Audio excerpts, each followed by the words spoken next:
Yeah, good morning to one and all. I am V. John Reddy, Assistant Professor in the Department of Physics from Nalla Narasimha Reddy Engineering College. Today we are going to discuss about a small topic regarding semiconductor physics. Okay, we know that the materials are classified into three types based on the band theory of solids. Those are conductors, semiconductors, insulators. Okay, conductors. What is a conductor? In which materials the valency band and conduction band both are overlap, or the energy gap between these two are zero, that materials is were called the conductors.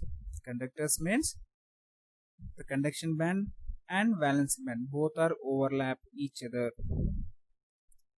Next, in the case of insulators, there is a huge gap between the conduction band and valency band. That is we are called the insulators. And coming to the semiconductors, the gap between the valency and conduction band is very small. Okay, a small gap between the valency and conduction band. And the conductivity of the semiconductors lies in between the insulators and conductors. Okay, semiconductors are the materials whose conductivity values lies between that of insulators and conductors. The second point is there is a large gap between valency band and conduction band of an insulator, whereas the both bands are particularly overlapped in conductors at room temperature. The gap between both the bands of a semiconductor is small. Next, the electrical conductivity of a conductor decreases with increase of temperature. In the case of conductors, while we are increasing the temperature, the electrical conductivity is decreases. This is we are called the positive temperature coefficient. But in the case of electrical conductivity of a semiconductor, while increasing the temperature, conductivity is also increases. In the case of semiconductors, while we are increasing the temperature, the conductivity is increases. In the case of conductors, while we are increasing the temperature, the conductivity is decreases. Okay. In the case of insulators, there is no change in the conductivity. Okay. The semiconductor in its pure form is called the eccentric semiconductors or pure semiconductors. Okay. Germanium and silicon are the best examples of eccentric semiconductors. Semiconductors are classified into two types, that is based on the purity. If it is a pure, we get called the pure semiconductor, eccentric semiconductor. If it is impure, that is we are called the eccentric semiconductors or impure semiconductors. Okay. The best examples for this one is silicon and germanium are the best examples of eccentric semiconductors. In pure silicon or germanium crystal, each atom is surrounded by 4 identical atoms. Each atom possesses 4 valency electrons and forms covalent bonds with its 4 neighboring atoms to attain closed shell configuration. At 0 kelvins, there are no electrons in the conduction band, hence the electrical conductivity of pure semiconductor is 0. As the temperature increases, the covalent bonds break, electrons become free to conduct electricity. You observe here, silicon atoms is there. Each silicon atom is having the 4 valency electrons, and each silicon atom is participating in its surrounding 4 another silicon atoms, and if one silicon atom is contributing 4 electrons and another silicon atom is contributing another 4 electrons, and they are participating in covalent bond and they are getting stability. They are trying to get the stability by participating the covalent bond. At T equals 0 kelvins, this is the configuration, the pure semiconductors. Okay. Here you observe that all the electrons is present in valency band only. The conduction band is completely vacant or empty. Okay, while we are increasing the temperature, what happened?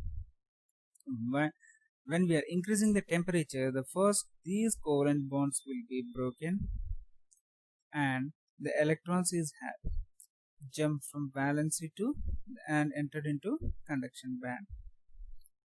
As the covalent bonds are broken, the electrons move to conduction band, leaving the behind holes in the valency band. Therefore, the number of electrons in the conduction band of a semiconductor is equal to the number of holes in the valency band. This is a T is greater than 0 kelvins. What happened? First, the covalent bonds will be broken, and these once the covalent bonds are broken, the electrons are free electrons, and the electrons is having the more high energy, and they are entered into conduction band. Okay, these are the valency electrons. When the electron is move from valency to conduction band, one empty space is created here. That empty space is we are called the hole. Okay, this is the energy representation, energy band representation. And this gap between the conduction band and valency band, that is we are called the energy gap. Energy level diagram of eccentric semiconductor. Here we are taking on the y-axis energy, and here with the bottom energy EVB is the bottom energy. Actually, the bottom energy, the minimum energy of valency band is minus infinity, and the maximum energy of valency band is EV. EV is the maximum energy of valency electron, and minimum energy of the conduction band is EC, and the maximum energy is plus infinity. At 0 degree kelvins, there is a gap between EC and EV, that is we are called the EG, and all the electrons is present in valency band only. There is no electrons in the conduction band. This is A. Figure A represents the energy diagram of the silicon at T equals to 0 kelvins, and you observe here figure B, it represents the silicon atom at T is greater than 0 kelvins.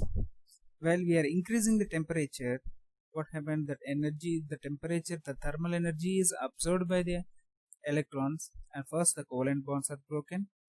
Next, the electrons is freely having gained some energy, and they are entered into conduction band by creating vacancies. These vacancies we are called the holes.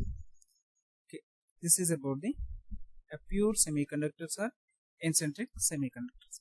Suppose for this pure semiconductors, for the silicon or germanium, if we added any impurities to this one, that is we are called the eccentric semiconductors, and we are called this simply doping. Generally, the electrical conductivity of eccentric semiconductor is very low. It can be increased by adding small quantity of impurities to eccentric semiconductors. In the previous case, we have discussed about the eccentric semiconductors. The conductivity is less when we are increasing the conductivity by increasing the temperature. But here we added some impurities to the pure semiconductors. At the room temperature, at the low temperatures also we can get the high conductivity. That's why we are doping some elements to semiconductors.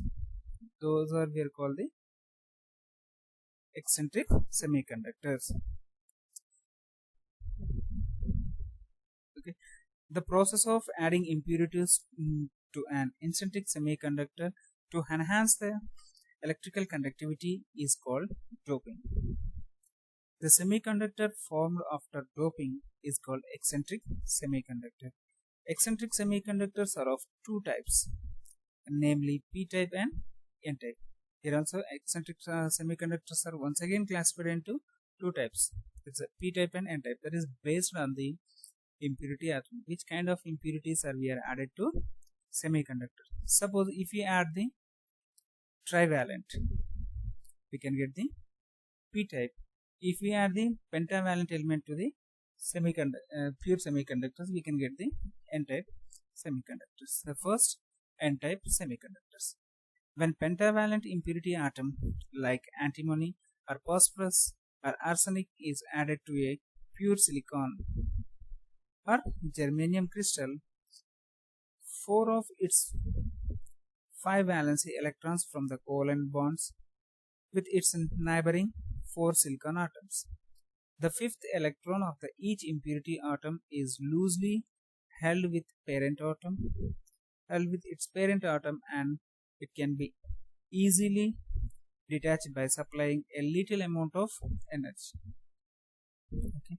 The energy levels are introduced to all the fifth electrons of the impurity atoms just below the bottom of the conduction band. These levels are called the donor levels, and the impurities are added to the called the donor impurities.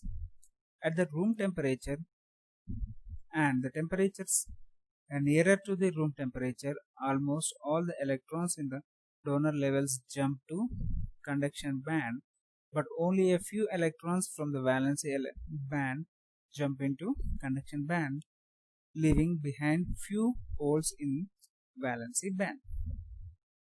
Therefore, electrons are majority charge carriers and holes are minority charge carriers. As there are excess conducting electrons, the semiconductors thus formed after doping pentavalent impurities to a pure semiconductor is called n-type semiconductors. Just here you observe in the figure A, here we are added pentavalent element to as an impurity atom. This pentavalent element is surrounded by 4 silicon atoms, and this phosphorus 4 atoms is participating in the covalent bond with the 4 silicon atoms, and 1 atom is free. There is this the fifth electron is not participating in the covalent bond. So there is a weak attraction between this phosphorus atom from the parent atom. There is a weak attraction between the free electron and parent atom, and it is having some extra energy when we compare to valency band electrons. Okay. That's why there is one layer is from all the impurity atoms. We are added some amount of impurities. Suppose 10 impurity atoms is added to silicon. Those 10 atoms is having the 10 fifth electrons, free electrons. These 10 free electrons is creating one layer, one energy level below the conduction band. That level is we are called the donor level. Okay, represented by ED. Those 10 electrons is present at the ED at T equals to 0 kelvins. If you increase a small temperature, then the electrons is gain there. These donor electrons easily jump into conduction band.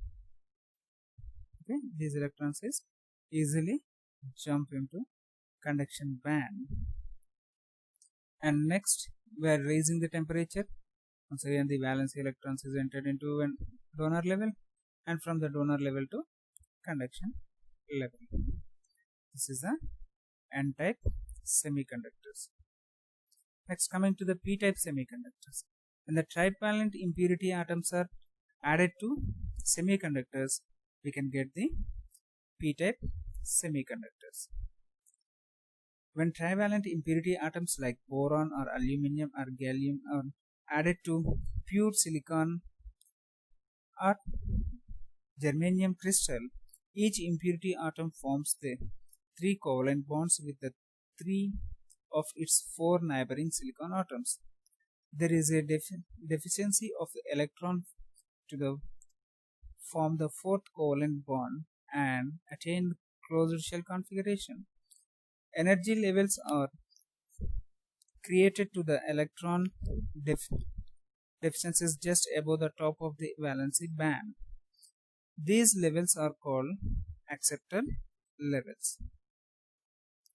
At around the room temperature, many electrons nearer to the top of the valency band jump into the acceptor level, and only few electrons are jump into conduction band, leaving behind the holes in the valency band. Therefore, the majority charge carriers are the holes in the valency band and minority charge carriers are a few electrons that are present in conduction band. As there are excess holes, the semiconductors thus formed after doping the trivalent impurities to a pure semiconductor is called p-type semiconductors, and the impurities are called acceptor impurities. The impurities we are called acceptor impurities.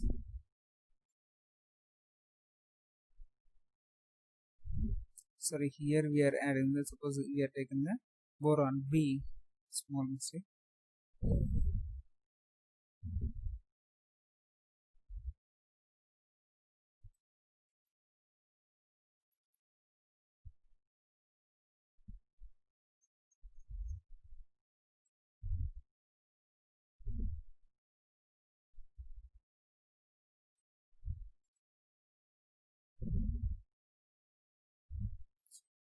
Okay, here we are taking the boron, and this is having the 3 valency electrons, and but actually there are the 4 silicon atoms. These 3 valency electrons is participating with another 3 silicon atoms in covalent bond, and here 1 valence electron is there. This silicon atom is attracted by this boron, okay, to attain this one is closed cell configuration, and here one hole is created. When the electron is coming from another atom, there is a one hole is created. That all that holes are above the valency band. Those holes are created above the valency band. That is we are called the acceptors level. This is the acceptors level.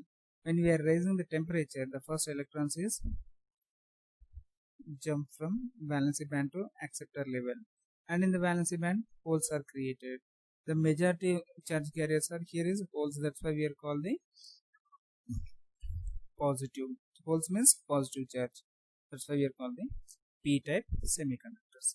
This is the classification of semiconductors. That is semiconductors, pure semiconductors and impure semiconductors, or we can call eccentric semiconductors and eccentric semiconductors. And eccentric semiconductors are also 2 types, that is a p-type and n-type.